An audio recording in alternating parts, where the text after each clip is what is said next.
Good evening everyone. आज का topic है मोल कॉन्सेप्ट। ये हमारे क्लास 11th का फर्स्ट चैप्टर है। तो अभी तक क्लास 10 तक जो हम लोग केमिस्ट्री पढ़ते थे वो एज अ सिंगल सब्जेक्ट नहीं था, वो साइंस के अंदर ही हम लोग पढ़ते थे। उसी के अंदर सारी चीज़ें आ जाती थी, मैटर क्या होता है, सॉलिड, लिक्विड, केमिकल रिएक्शन क्या होती है। बट क्लास 11 में आपके ये तीन सब्जेक्ट्स अलग अलग डिवाइड हो गए हैं, science, physics, chemistry and biology. ठीक है। तो जो केमिस्ट्री वाला पार्ट है उसको भी हमने तीन ब्रांचेस में डिवाइड कर दिया है। एक होती है फिजिकल केमिस्ट्री,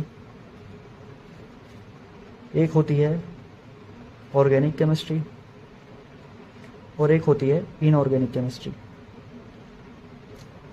सिंपली अगर बोलूँ, जितने भी कैलकुलेशन वाले पार्ट्स होते हैं, जस्ट लाइक फिजिक्स, है ना, कैलकुलेशंस जितने भी होती है वो सब आपकी इसमें आ जाती है। ठीक है। और जितने भी हमारे डे टू डे लाइफ में कंपाउंड्स देखते होंगे, कार्बन के हमको फिनाइल्स, है ना, आपके जितने भी आपके कंपाउंड्स देखते होंगे, परफ्यूम्स में यूज़ होते हैं, आपके वुडी परफ्यूम, है ना, ये सब ऑर्गेनिक कंपाउंड्स होते हैं। ठीक है। तो ऑर्गेनिक कंपाउंड को भी हमने एक ब्रांच बना दिया केमिस्ट्री की। ठीक है। इसमें कार्बन, एन, एच कंपाउंड्स के बारे में पढ़ते हैं, उनका मैकेनिज्म कैसे काम करता है, कैसे बनाते हैं, प्रिपरेशन, वो सब हम लोग ऑर्गेनिक की ब्रांच में पढ़ते हैं। इनऑर्गेनिक के बारे में इसमें हम लोग प्रॉपर्टीज़ पढ़ते हैं, बेसिकली एलिमेंट्स की, एटम्स की, एक रिएक्शन कैसे होती है, कोई एटम मेटेलिक क्यों है, कोई नॉन मेटल, उसमें नॉन मेटेलिक प्रॉपर्टी क्यों है, इलेक्ट्रॉन कोई एक्सेप्ट क्यों करता है, कोई लूज क्यों करता है, ये सब जो प्रॉपर्टीज़ होती है ना बेसिकली एक एटम की, वो हम लोग इनऑर्गेनिक ब्रांच में देखते हैं। फिजिकल में जो कैलकुलेशन वाले पार्ट है, कितना बनेगा वगैरह वगैरह, वो सब फिजिकल में देखते हैं। ऑर्गेनिक में हम लोग कार्बन और हाइड्रोजन कंपाउंड्स को देखते हैं। ठीक है। तो मोटा मोटा केमिस्ट्री आपकी तीन ब्रांच में बटी हुई है। क्लास 11 में भी आपके जो फर्स्ट चैप्टर है फिजिकल केमिस्ट्री का, वही चैप्टर है आपका मोल कॉन्सेप्ट। ठीक है। जो फर्स्ट चैप्टर है वो मोल कॉन्सेप्ट है। तो उसको पढ़ने से पहले हम लोग बेसिक देखते हैं कि मैटर क्या होता है। So what is matter. ठीक है। What is matter. सो आपने बचपन में पढ़ा होगा कि matter is something which has volume. ठीक है। और उसका कुछ वॉल्यूम है तो उस वॉल्यूम में उसका कुछ मास होगा, वजन भी होगा उसका। तो एटम वो होता है जिसके पास कुछ वॉल्यूम हो, है ना, उसका कुछ वॉल्यूम कुछ शेप में होगा, मैं बोल सकता हूँ शेप, वॉल्यूम है शेप, और उसके पास मास हो। तो ऐसी चीज़ को हम लोग बोल देते हैं मैटर। ठीक है। ऐसी चीज़ को हम लोग बोल देते हैं मैटर। फिर साइंटिस्ट ने इसकी क्लासिफिकेशन की, है ना, इसको हम लोग एक फिजिकल क्लासिफिकेशन में डिवाइड करते हैं।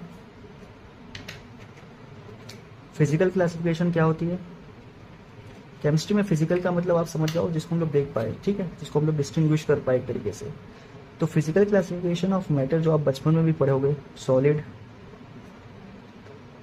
लिक्विड, गैसेस, ये तीन है फिजिकल क्लासिफिकेशन। ठीक है। इसके बाद आपकी आती है केमिकल क्लासिफिकेशन। ठीक है। केमिकल क्लासिफिकेशन एक बार देखेंगे, थोड़ा वेट कीजिए। अब फिजिकल क्लासिफिकेशन को इन तीनों में कैसे डिवाइड किया हमने। ठीक है। इन तीनों में हमने इसको कैसे डिवाइड किया, तो दो चीज़ें होती है। एक होती है आपकी इंटरमॉलिक्यूलर फोर्सेस। ठीक है। आपने इसका नाम सुना होगा, हो सकता है इंटरमॉलिक्यूलर फोर्सेस का ना भी सुना हो। तो ये वो फोर्स होती है जो एटम्स को आपस में बाउंड करके रखती है, एटम्स के आपस के बीच की फोर्स होती है। इसका मतलब होता है ये एटम्स को बाउंड एटम्स टुगेदर। ठीक है। बाउंड एटम टुगेदर मतलब ये एटम को जोड़ के रखती है। ठीक है। उसके बाद एक और फोर्स होती है, वो फोर्स नहीं, वो एक एनर्जी है, थर्मल एनर्जी। ठीक है। मतलब जब पार्टिकल्स मोशन में होते हैं, एटम्स, है ना, या मैं कहूँ पार्टिकल्स जब मोशन में होते हैं तो जो एनर्जी होल्ड करते हैं उसको बोलते हैं thermal energy. Particles in motion जब वो एनर्जी होल्ड करते हैं तो वो उसको बोलते हैं हम लोग थर्मल एनर्जी। तो मैं बोल सकता हूँ पार्टिकल मोशन में मतलब एक दूसरे से दूर भाग रहे हैं। ठीक है। तो जब ये एटम को दूर दूर रखती है, एटम को दूर करती है ना, एटम को दूर करती है। इंटरमोलिकुलर फोर्सेस एटम को पास लाता है। तो सॉलिड का जो एक फिक्स शेप होता है, वॉल्यूम होता है, तो सॉलिड में जो एटम्स होते हैं आपस में एकदम टाइटली बाउंड होते हैं, इसलिए उनमें जो है इंटरमोलिकुलर फोर्सेस मैं बोल सकता हूँ बहुत ज़्यादा है compare to their thermal energy. Liquid बीच का आदमी है, इसको इंटरमीडिएट बोल दो। ठीक है, इसको इंटरमीडिएट बोल दो। गैसेस में उल्टा हो जाएगा, गैसेस के पार्टिकल्स बहुत मोशन में होते हैं और वो बहुत ज़्यादा वॉल्यूम ऑक्यूपाई करते हैं, तो उनमें थर्मल एनर्जी बहुत ज़्यादा होती है। पार्टिकल मोशन में होने वाली एनर्जी को थर्मल एनर्जी बोलते हैं, वो बहुत ज़्यादा होती है कंपेयर टू इंटरमोलिकुलर फोर्सेस, ठीक है। तो इस तरीके से हमने इनकी फिजिकल क्लासिफिकेशन की। इसके बाद आ जाती है आपकी केमिकल क्लासिफिकेशन। केमिकल क्लासिफिकेशन में आपके दो टाइप के आते हैं सब्सटेंस, ठीक है। एक सेकेंड में सेट कर देता हूँ उसको थोड़ा सा। हाँ, केमिकल क्लासिफिकेशन में आपके आते हैं प्योर सब्सटेंस, प्योर सब्सटेंस, ठीक है। प्योर सब्सटेंस में आपने नाम सुना होगा इसका, एलिमेंट्स, ठीक है। उसके बाद आपके आते हैं कंपाउंड्स, एलिमेंट्स, और आपके आते हैं कंपाउंड्स। प्योर सब्सटेंस में आपके आते हैं एलिमेंट्स और कंपाउंड्स। एलिमेंट क्या होता है ना, एलिमेंट कंपाउंड हम लोग को कंफ्यूजन होता है कि एक ही चीज़ होती है क्या, है ना। तो इसमें थोड़ा डिफरेंस होता है। एलिमेंट वो होता है जिसमें only one type of atom आपके प्रेजेंट हो, खाली आपका एक टाइप का एटम इसमें प्रेजेंट होगा, ठीक है। और कंपाउंड में more than one type of atom present. इसका अगर मैं एग्जांपल दूं तो एक टाइप का एटम बस प्रेजेंट है, तो आपका हाइड्रोजन हो जाएगा, हीलियम हो जाएगा, लिथियम हो जाएगा, ठीक है, ऑक्सीजन हो जाएगा, ठीक है। एक ही टाइप के एटम है बस, ठीक है। और कंपाउंड में एक से ज़्यादा टाइप के एटम होंगे। फॉर एग्जांपल जो आपका सबसे कॉमन पानी, कार्बन डाइऑक्साइड, अमोनिया गैस, ठीक है, ये सब आपके हो जाएंगे कंपाउंड्स, एक से ज़्यादा टाइप के एटम में। इसमें आपके ऑक्सीजन है, हाइड्रोजन है, इसमें आपका कार्बन है, ऑक्सीजन है, इसमें नाइट्रोजन है, हाइड्रोजन है। तो मतलब एक से ज़्यादा टाइप का अगर एटम होंगे तो उसको हम लोग कंपाउंड्स बोलेंगे, खाली एक टाइप के होंगे तो उसको हम लोग एलिमेंट्स बोलेंगे। और केमिकल क्लासिफिकेशन की दूसरी जो टाइप है वो है, अगर हम लोग एक से ज़्यादा प्योर सब्सटेंस को मिला देते हैं, मिक्स करते हैं, तो उनको हमने नाम दिया मिक्सचर्स का। उनको हमने नाम दिया क्या, मिक्सचर्स का। एक से ज़्यादा प्योर सब्सटेंस को मिलाते हैं तो उनको हमने नाम दिया मिक्सचर्स का, ठीक है। तो इसको मिक्सचर्स को आगे देखते हैं नेक्स्ट पेज में, ठीक है। मिक्सचर्स क्या होता है,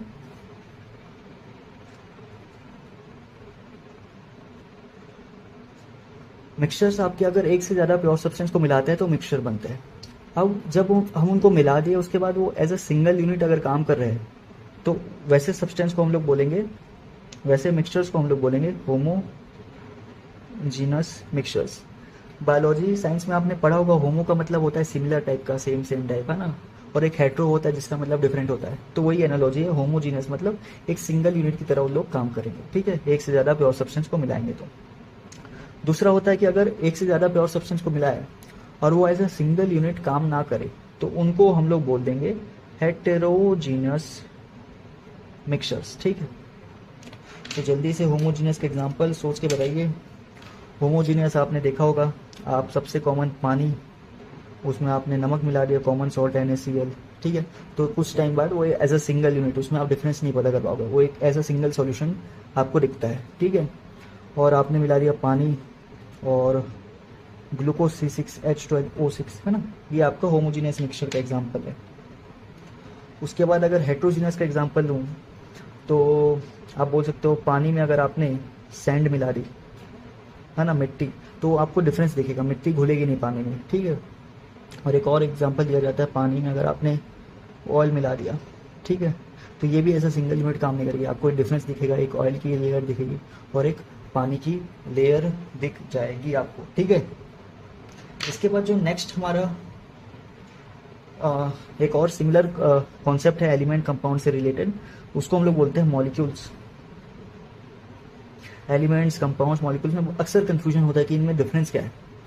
तो मॉलिक्यूल क्या होता है, एक से ज्यादा एटम होगा, more than one atom, type five नहीं, मोर देन वन एटम होगा, उसको हम लोग मॉलिक्यूल बोल देंगे। इसका मतलब मैं बोल सकता हूँ कि देखिए यहाँ पे एलिमेंट्स आपके एक टाइप के एटम है, मतलब इसमें एक टाइप के एटम है सब में, लेकिन यहाँ पे O2 लिखा है मैंने, एक टाइप का एटम है, मतलब मैं इसको एलिमेंट भी बोल सकता हूँ। और एक से ज़्यादा एटम, दो ऑक्सीजन एटम है, वो मिलके आपके ऑक्सीजन बना है, ठीक है, दो ऑक्सीजन एटम मिलकर ऑक्सीजन का मॉलिक्यूल बना है। तो एक से ज़्यादा एटम है, मतलब इसको मैं मॉलिक्यूल बोल सकता हूँ, ठीक है। और हो सकता है वो एक से ज़्यादा एटम सेम टाइप के हो, एक से ज़्यादा एटम होंगे और सेम टाइप के होंगे तो उनको हम लोग बोलेंगे होमो एटॉमिक, और अगर डिफरेंट टाइप के होंगे तो उसको हम लोग बोलेंगे हेट्रो एटॉमिक। ठीक है, अब होमो एटॉमिक को मैं बोल सकता हूँ कि इसमें एक से ज़्यादा आइटम प्रेजेंट होंगे और सेम टाइप के, जैसे इसका एग्जांपल O2, एक से ज़्यादा आइटम है और सेम टाइप के प्रेजेंट है। O3, ठीक है, N2, Cl2, ये सब इसके एग्जांपल है। अब इनको मैं सिमिलरली एलिमेंट्स भी बोल सकता हूँ, है ना, पर जनरली एक से ज़्यादा आइटम अगर बनते हैं तो उनको हम लोग मॉलिक्यूल्स के कंसिडर करते हैं, लेकिन इसको मैं एज अ एलिमेंट भी बोल सकता हूँ। एलिमेंट का मतलब क्या होता है, एक टाइप के ही एटम है इसमें सब में, ठीक है, ऑक्सीजन से बना है, ये ऑक्सीजन, ये भी ऑक्सीजन से बना है, ये नाइट्रोजन से बना है, ये क्लोरीन से बना है, तो इनको मैं एलिमेंट भी एक तरीके से बोल सकता हूँ। दूसरी तरफ है हेट्रोएटॉमिक, एक से ज़्यादा आइटम से बने होंगे लेकिन डिफरेंट डिफरेंट, तो इसका एग्जाम्पल H2O, CO2, NH3, ये सब बोल सकता हूँ। दो आइटम से बना है, ये भी दो आइटम से बना है, ये भी दो आइटम से बना है, ठीक है, मतलब दो हाइड्रोजन का आइटम और एक ऑक्सीजन का आइटम, एक कार्बन का और दो ऑक्सीजन का, एक नाइट्रोजन का और तीन आपके हाइड्रोजन के आइटम से बने हैं। तो इसको मैं एक तरीके से कंपाउंड भी बोल सकता हूँ, इनको मैं कंपाउंड्स भी बोल सकता हूँ। क्या कंपाउंड्स का डेफिनेशन क्या था, more than one type of atom present, more than one type of atom present, हाँ प्रेजेंट है। मॉलिक्यूल का सिंपल डेफिनेशन है एक से ज्यादा एटम होने चाहिए बस, वो सेम टाइप के है तो होमो एटॉमिक, डिफरेंट टाइप के है तो हेट्रो एटॉमिक। होमो एटॉमिक को मैं एलिमेंट्स की कैटेगरी में भी डाल सकता हूँ और हेट्रो एटॉमिक को मैं कंपाउंड्स की कैटेगरी में भी डाल सकता हूँ। सो जो बेसिक आपका मैटर के बारे में है वो आपका क्लियर हो गया यहाँ पे। अब